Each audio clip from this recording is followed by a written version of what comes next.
A very good morning student. बेटा आज का जो हमारा लेक्चर होगा वो होगा transportation in plants.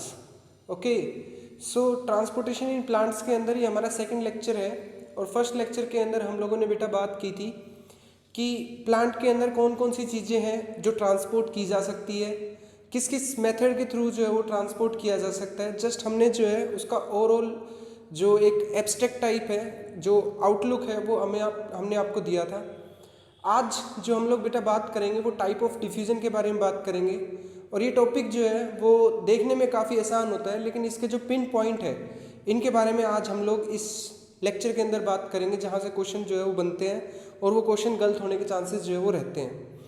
So start करते हैं बेटा डिफ्यूज़न। और लास्ट वीडियो में हमने बेटा डिफ्यूज़न के अंदर सिंपल डिफ्यूज़न जो है वो कंप्लीट किया था, लेकिन आज एक बार दोबारा से मैं उसको समराइज़ करवाते हुए आगे बढ़ूँगा। बेटा टाइप ऑफ डिफ्यूज़न, तीन तरीके का डिफ्यूज़न जो है वो हमें देखने को मिलता है। एक सिंपल डिफ्यूज़न, एक फैसिलिटेटेड डिफ्यूज़न, ओके, और एक होता है बेटा एक्टिव। ओके, ये जो है हमें देखने को मिलता है। सो यहाँ पे सबसे फर्स्ट हमने बात की थी बेटा सिंपल डिफ्यूज़न। सिंपल डिफ्यूज़न का मतलब ये होता है कि सेल के अंदर एक प्लाज्मा मेम्ब्रेन होती है, उसके थ्रू कोई भी चीज़ हाई कंसंट्रेशन से लो कंसंट्रेशन की तरफ मूव कर जाए आसानी से, वो सिंपल डिफ्यूज़न है। सिंपल डिफ्यूज़न आप इस तरीके से समझो कि एक हमारे पास परफ्यूम है, परफ्यूम को मैंने एक जगह से जो है वो प्रेस किया, प्रेस करने से यहाँ पे मॉलिक्यूल जो है वो ज़्यादा होंगे, जिस तरफ मॉलिक्यूल कम होंगे वो इस तरफ जो है वो उस तरफ जो है वो आसानी से मूव कर जाएंगे। ये है हमारे पास सिंपल डिफ्यूज़न। ठीक है, सिंपल डिफ्यूज़न प्लाज्मा मेम्ब्रेन के अंदर हो जाता है। यहाँ पे प्लाज्मा मेम्ब्रेन के अंदर हमारे पास दो चीज़ें होती है। ये लिपिड की बाइलेयर होती है, जिसके एक तरफ हाइड्रोफिलिक हेड होता है और एक तरफ हाइड्रोफोबिक टेल होती है। ठीक है, ये हमारे पास हाइड्रोफोबिक टेल है, ठीक है, और ये हमारे पास हाइड्रोफिलिक हेड है। ठीक है, अब बात ये आती है कि इसमें से कौन कौन सी चीज़ें जो है वो आसानी से पास हो सकती है सिंपल डिफ्यूज़न। एक तो बेटा ऑक्सीजन। ऑक्सीजन अगर जैसे मान लो आउटसाइड आपकी हाई है, आउटसाइड अगर ऑक्सीजन हाई है वो एक तरफ लो है, तो ये क्या करेगी बेटा, सिंपली क्या कर जाएगी, यहाँ से डिफ्यूज़ कर जाएगी, क्योंकि हाई कंसंट्रेशन से लो कंसंट्रेशन की तरफ गैसेस का मूवमेंट आसानी से हो जाता है। Second thing water.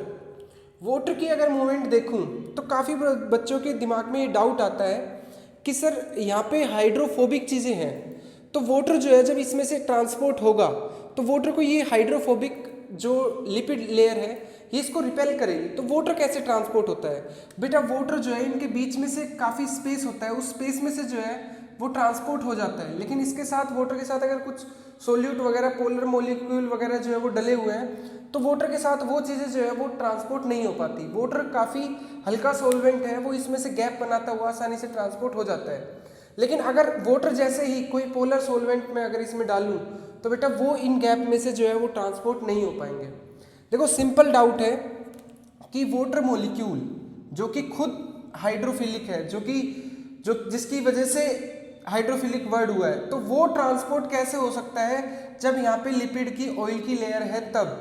तो बेटा मैंने बोला कि यहाँ पे बीच में थोड़ा माइन्यूट सा गैप में से जो है ये वाटर निकलने में कामयाब रहता है, इस वजह से वाटर का सिंपल डिफ्यूजन में ही हम लोग पढ़ते हैं। ओके, नेक्स्ट थिंग ये आती है बेटा कि जो प्लाज्मा मेम्ब्रेन होती है ये भी हमारे पास मतलब किस तरीके की होती है।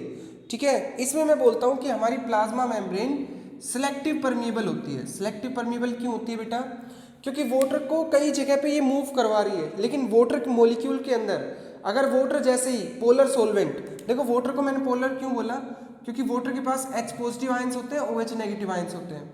इसी तरीके के अगर कोई और एलिमेंट है जिसके पास आयंस है, वो अगर यहाँ से मूव कर जाए तो उनको मूव नहीं कराने देगी, तो ये सिलेक्टिवली परमिएबल है। किसी को हाई कंसंट्रेशन से लो कंसंट्रेशन की तरफ मूव करवा रही है, किसी को लो कंसंट्रेशन से हाई कंसंट्रेशन की तरफ मूव करवा रही है। तो इसलिए मैंने बोला कि प्लाज्मा मेम्ब्रेन कैसी है बेटा, सिलेक्टिवली परमिएबल है। परमिएबिलिटी अलग अलग तरीके की होती है मेम्ब्रेन की। जैसे कई मेम्ब्रेन ऐसी होती है बेटा जो हमेशा परमिएबल होती है, वो है हमारे पास सेल वॉल। कई ऐसी होती है बेटा जो इम्परमिएबल होती है, जैसे सेल वॉल के ऊपर अगर आप लिग्निन की डिपोजिशन कर देते हो तो बेटा ये इम्परमिएबल की कैटेगरी में आती है। सेमी परमिएबल कुछ को अलो कर देगी, कुछ को नहीं करेगी। ठीक है, ठीक है, सेमी परमेबल लेकिन फिक्स नहीं है, ठीक है। तो ये है बेटा एग मेम्ब्रेन। सिलेक्टिव का मतलब होगा भाई ये आ सकता है अंदर, ये नहीं आ सकता। तो प्लाज्मा मेम्ब्रेन जो है बेटा वो सिलेक्टिवली परमेबल है। ओके, सो ये जो है हमारी प्लाज्मा मेम्ब्रेन के अंदर मैंने अभी तक आप लोगों को जस्ट रिवीजन करवाया कि डिफ्यूजन क्या होता है, सिंपल डिफ्यूजन। आज जो हमारा मेन टॉपिक होगा बेटा वो होगा फैसिलिटेटेड डिफ्यूजन और एक्टिव ट्रांसपोर्ट। फैसिलिटेटेड डिफ्यूजन, देखो हमने ये देखा कि प्लाज्मा मेम्ब्रेन जो है वो लिपिड सोल्यूबल चीज़ों को जो है वो आसानी से पास करा सकती है। लेकिन अगर मान लो यहाँ से आपको कोई प्रोटीन वगैरह जो कि पोलर मॉलिक्यूल है, जैसे वाटर वगैरह उसमें सोल्यूबल मॉलिक्यूल है, जैसे ग्लूकोज है, ठीक है, ग्लूकोज है, ठीक है, अगर इसको हमें ट्रांसपोर्ट कराना है तो हमें जो है वो एक स्पेशल चैनल की ज़रूरत पड़ती है, ठीक है, एक स्पेशल प्रोटीन की ज़रूरत पड़ती है जिसको मैं फैसिलिटेटेड बोलता हूँ, जिसको प्लाज्मा मेम्ब्रेन ने कुछ फैसिलिटी दी है ट्रांसपोर्ट करने की, ठीक है। तो इसलिए मैं उसको बोलता हूँ बेटा फैसिलिटेटेड डिफ्यूजन। प्लाज्मा मेम्ब्रेन खुद चाहती है कि उस चीज़ को जो है वो एंटर किया जाए, ठीक है। तो इस केस में आपका कोई भी जो है एनर्जी लगने वाली नहीं है। दूसरा बेटा, लास्ट टाइम हमने ये बात की थी कि इस तरीके से समझो कि एक मंदिर है काफ़ी फेमस सा, जैसे मान लो केदारनाथ का मंदिर है। इसमें हम लोग नॉर्मल लोग जो है मिडिल फैमिली पर्सन जो है वहाँ पे जाता है, तो वो लाइन में लगता है, ठीक है, दर्शन करता है और आ जाता है, ठीक है। This is simple diffusion. जहाँ हाई कंसंट्रेशन होती है वो मूव होती है लो कंसंट्रेशन की तरफ और वो फिर बाहर निकल जाते हैं। फैसिलिटेटेड डिफ्यूजन, अगर मान लो वहीं पे पीएम मोदी आ गए तो वहाँ की जो सिक्योरिटी है वो अपने आप अलर्ट हो जाएगी, वो उनको दर्शन करने के लिए जो है पहले अलाउ करेगी, वो फैसिलिटी प्रोवाइड करेगी, उसमें कोई एनर्जी भी नहीं लगेगी। एक्टिव ट्रांसपोर्ट जैसे मान लो अंबानी साहब आ गए तो इनके लिए जो है वो अपनी खुद की पर्सनल सिक्योरिटी लेके आएंगे, जिनको वो खर्चा देते हैं, ठीक है, अपना एक्स्ट्रा खर्चा उनका लगेगा, ठीक है, लेकिन वो जो है दर्शन करेंगे अलग से, ठीक है। तो इसी तरीके से हमारी प्लाज्मा मेम्ब्रेन में होती है कि फैसिलिटी डिफ्यूजन में वो कुछ फैसिलिटी प्रोवाइड करती है। जैसे ये हमारे पास एक प्लाज्मा मेम्ब्रेन है, इसके बीच में ये चैनल प्रोटीन है, इनके यहाँ पे कुछ प्रोटीन्स होते हैं जिसको मैं बोलता हूँ बेटा कैरियर प्रोटीन, ठीक है। अब जैसे मान लो ये हमारे पास ग्लूकोज आया, ठीक है, इस तरीके से जैसे मान लो ये बाहर ग्लूकोज है, ठीक है, ये इन कैरियर प्रोटीन के ऊपर ऐड हो गया। ये कैरियर प्रोटीन ऐसे फ्लिप फ्लॉप करते हैं, ऐसे मूव होते हैं, रोटेट कर जाते हैं, ठीक है। जब ये रोटेट कर जाएगा तो ये क्या होगा बेटा, ये इस साइड था तो ये थोड़ी देर बाद इस साइड चला जाएगा, ऐसे अंदर की तरफ चला जाएगा, यहाँ पहुँच जाएगा ग्लूकोज, अंदर की तरफ मूव कर जाएगी, ऐसे आ जाएगा ये ग्लूकोज अंदर की तरफ, तो ये इनसाइड आ जाएगा। जैसे मान लो ये आउटसाइड है, ठीक है, और ये वाली चीज़ जो है वो इनसाइड है, ठीक है। सो ये इस तरीके से फ्लोप कर जाएगा और ग्लूकोज को जो है अंदर की तरफ पहुंचा देगा। तो मुझे कैरियर प्रोटीन की जरूरत पड़ी, कैरियर प्रोटीन उसी तरफ जा रहे थे, उन्होंने मेरे को लिफ्ट दे दी। मैं इस तरीके से कह सकता हूँ कि जैसे मान लो कोई गाड़ी उस तरफ जा रही है जिस तरफ आपको जाना है, आप उससे लिफ्ट ले लो, वो आपसे किराया भी ना ले, तो वो काम कैरियर प्रोटीन करते हैं। कैरियर प्रोटीन को ऐसे रोटेट होना था, इस पर ग्लूकोज बैठ गया, अंदर की तरफ चला गया, कोई एनर्जी नहीं लगी, पैसिव प्रोसेस है, ठीक है। और अलोंग द कंसंट्रेशन ग्रेडियंट है, जिसको जो कि शुरू से ही प्रेजेंट था। अगर बेटा ऐसा नहीं है कि इन पोरीन्स ने या इन प्रोटीन्स ने, कैरियर प्रोटीन्स ने यहाँ पे कंसंट्रेशन ग्रेडियंट बनाया हो, मतलब हाई कंसंट्रेशन से लो कंसंट्रेशन की तरफ अपना एक ग्रेडियंट जो है वो बनाया हो, ऐसा कुछ नहीं है। इन्होंने जो है पहले से ही ये चीज़ होनी चाहिए कि ग्लूकोज इस साइड ज़्यादा और इस साइड कम, ये पहले से ही होनी चाहिए। ये सिलेक्टिव होते हैं, ठीक है।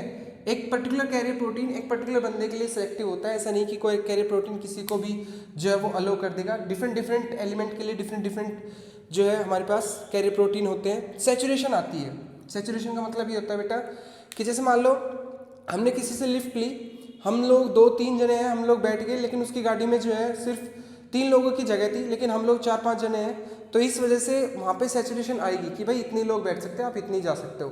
तो कैरियर प्रोटीन में भी सैचुरेशन आती है, जितनों को अलो कर सकता है। जैसे मान लो यहाँ पे 50 बंदे खड़े हैं ग्लूकोज के, लेकिन ये 25 बंदों को एक साथ लिफ्ट दे सकता है, तो बेटा सैचुरेशन आएगी। ओके, कंट्रोल होता है। कंट्रोल मतलब काफ़ी बार क्या होता है बेटा, ये जो कैरियर प्रोटीन होते हैं, ये जो चैनल प्रोटीन्स होते हैं जिसके अंदर कैरियर प्रोटीन लगे हुए हैं, ये आपके काफ़ी बार तो ओपन होते हैं, लेकिन काफ़ी बार इनको जो है सिग्नल चाहिए होता है। क्या चाहिए होता है बेटा, सिग्नल ओपन होने के लिए, ठीक है। जैसे आपने देखा होगा कि गोल्जी बॉडी के अंदर सिग्नल लगा लगा के प्रोटीन को भेजा जाता है, भाई आप इस साइड, आप इस साइड, आप इस साइड, तो प्लाज्मा मेम्ब्रेन जो है उनको रिकॉग्नाइज करते हैं, फिर अलो करती है। Okay, sensitive to inhibitor, inhibitor से सेंसिटिव होते हैं। इसका मतलब ये है कि अगर कोई इनिबिटर आ गया यहाँ पे प्लाज्मा मेम्ब्रेन पे, तो ये यहीं पे रुक जाएगा, ठीक है, ठीक है, इसकी एक्टिविटी जो है वो रुक जाएगी। ओके, नेक्स्ट बात, अगर जैसे मान लो एक ही तरफ ट्रांसपोर्ट हो रहा है प्लाज्मा मेम्ब्रेन का, तो मैं इसको बोलता हूँ बेटा यूनिपोर्ट। अगर एक कोई प्रोटीन या कोई मटेरियल अंदर की तरफ जा रहा है और उसी टाइम कोई मटेरियल बाहर की तरफ आ रहा है, तो ऐसे ट्रांसपोर्ट को मैं बोलता हूँ बेटा सिम्पोर्ट, ठीक है, एंटीपोर्ट। और अगर दोनों एक तरफ जाते हैं तो उसको मैं बोलता हूँ बेटा symport. Okay, so this is all about the facilitated transport, या मैं बोल सकता हूँ पैसिव ट्रांसपोर्ट, ठीक है। अब बात आती है बेटा एक्टिव ट्रांसपोर्ट की। एक्टिव ट्रांसपोर्ट में मुझे प्रोटीन की जरूरत पड़ती है, मुझे चैनल प्रोटीन की जरूरत पड़ती है, लेकिन यहाँ पे होता क्या है, यहाँ पे कंसंट्रेशन ग्रेडियंट नहीं बनता, लो से हाई की तरफ मूव कराना पड़ता है, ठीक है। ऐसा मानो कि जो आपने परफ्यूम की गैस निकाली थी उस गैस को वापस परफ्यूम में डाल रहे हो। इसके लिए हमें क्या करना पड़ेगा बेटा, हमें बाहर से एनर्जी देनी पड़ेगी। तो इसमें क्या लगती है बेटा, एनर्जी लगती है, ठीक है। एनर्जी लगती है बेटा एटीपी की फॉर्म में, ठीक है, एटीपी की फॉर्म में। यहाँ पे भी सैचुरेशन आता है, सिलेक्टिव होती है, कंट्रोल होती है, सेंसिटिव होती है, ठीक है। So this is all about the active transport. Next बात करते हैं बेटा, जैसे मान लो ये सोडियम है, यहाँ पे बाहर लो है, अंदर हाई है, तो बेटा सोडियम को ट्रांसपोर्ट करने के लिए हमें एटीपी की जरूरत पड़ेगी। किसकी जरूरत पड़ेगी बेटा, एटीपी की जरूरत पड़ेगी। Okay, next thing is porins. कुछ चैनल होते हैं, कुछ ह्यूज चैनल होते हैं बेसिकली प्लाज्मा मेम्ब्रेन के अंदर, जिनको मैं पोरिन्स के नाम से जानता हूँ। ये प्रोटीन को ट्रांसपोर्ट कराने में हेल्प करते हैं। इंपॉर्टेंट बात, ये प्रोटीन को ट्रांसपोर्ट कराने में हेल्प कर रहे हैं, उनको मैं पोरिन्स बोलता हूँ। ये माइटोकॉन्ड्रिया के मेम्ब्रेन में हमें देखने को मिलता है, न्यूक्लियस में देखने को मिलता है, ठीक है। क्योंकि आपने देखा होगा बेटा कि जैसे मान लो एक हमारे पास सेल है, ठीक है, इसके अंदर हमें एक माइटोकॉन्ड्रिया के अंदर खुद का डीएनए वगैरह होता है। इस डीएनए के रेप्लिकेशन के लिए इसको प्रोटीन वगैरह चाहिए। तो ये प्रोटीन जो है वो बाहर से जो है न्यूक्लियस के थ्रू जो है वो आते हैं, मतलब बाहर साइटोप्लाज्म में से इसके अंदर आएंगे और इसके कुछ प्रोटीन बाहर जाते हैं। सो इसलिए यहाँ पे क्या होते हैं बेटा, पोरिन्स होते हैं। क्लोरोप्लास्ट में होते हैं, ग्राम नेगेटिव में होते हैं बेटा। न्यूक्लियस में पोर होते हैं, ये गलत हो गया, ठीक है। न्यूक्लियस नहीं आएगा, माइटोकॉन्ड्रिया आएगा, क्लोरोप्लास्ट आएगा, ग्राम नेगेटिव बैक्टीरिया आएगा। प्लांट के अंदर एक्वापोरिन्स होते हैं, जो कि 8 डिफरेंट टाइप के एक्वापोरिन्स होते हैं प्लांट के अंदर वाटर को ट्रांसपोर्ट करने के लिए।